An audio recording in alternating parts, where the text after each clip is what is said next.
Captured by a human, she expected cruelty, but found something unexpected. Kira's silver scales caught the harsh fluorescent light as she pressed herself against the far corner of the containment cell. Her webbed hands trembled, not from the cold metal walls, but from the terror that had consumed her since the human vessel had pulled her from the depths of Europa's ice-covered seas 3 days ago. She had heard the stories. Every Aquarian child knew of the surface dwellers' cruelty, their endless hunger for conquest and experimentation. Her grandmother had whispered tales of captured Aquarians who were dissected alive, their bioluminescent organs harvested for human technology. The glowing patches along Kira's neck pulsed erratically with her fear. The door hissed open, and she curled tighter into herself, her gills fluttering rapidly. Heavy boots approached, the sound she had learned to dread. But instead of the usual harsh commands or the sting of a probe, something soft landed near her feet. Kira's large, dark eyes focused on the object. A blanket. Thick, warm-looking fabric in deep blue. She glanced up suspiciously at the human standing before her cell. This one was different from the others, smaller, with kind eyes and graying hair pulled back in a simple ponytail. "I know you're cold," the human said softly. "The temperature regulators aren't calibrated for your species yet." Kira remained motionless, her translator implant processing the words but her mind rejecting their gentleness.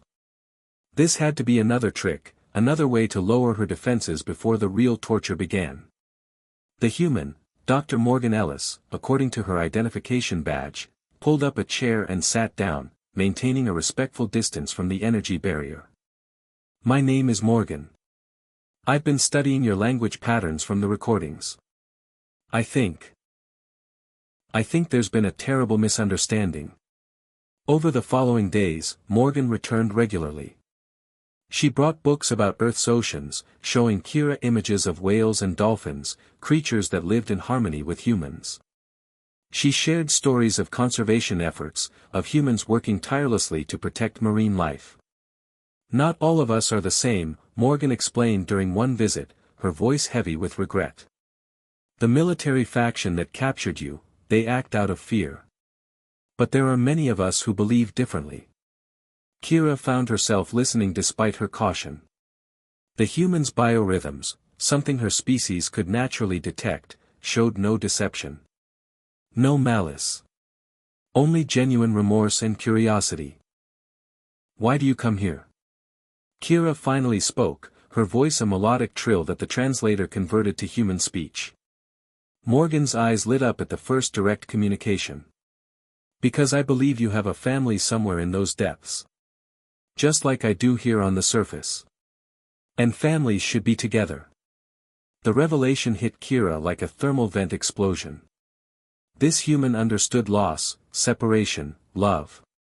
The bioluminescent patches along her arms began to glow with a softer, more stable light, a sign of cautious hope in her species. "My pod searches for me," Kira admitted. "They will think the worst has happened. Then we need to get you home," Morgan said simply. What followed was a careful conspiracy of compassion. Morgan accessed the ship's communication systems, helping Kira send a signal to her pod using frequencies the military scanners couldn't detect. She smuggled in proper nutrition suited for Aquarian physiology and gradually convinced other sympathetic crew members to join their cause.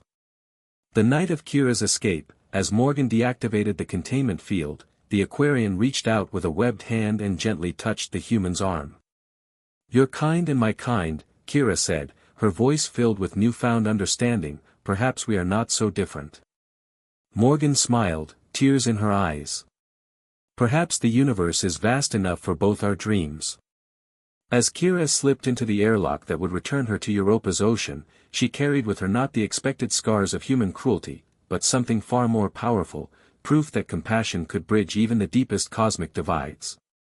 The last thing she saw before diving into the familiar embrace of her world seas was Morgan's silhouette against the starlight, a guardian ensuring her safe passage home.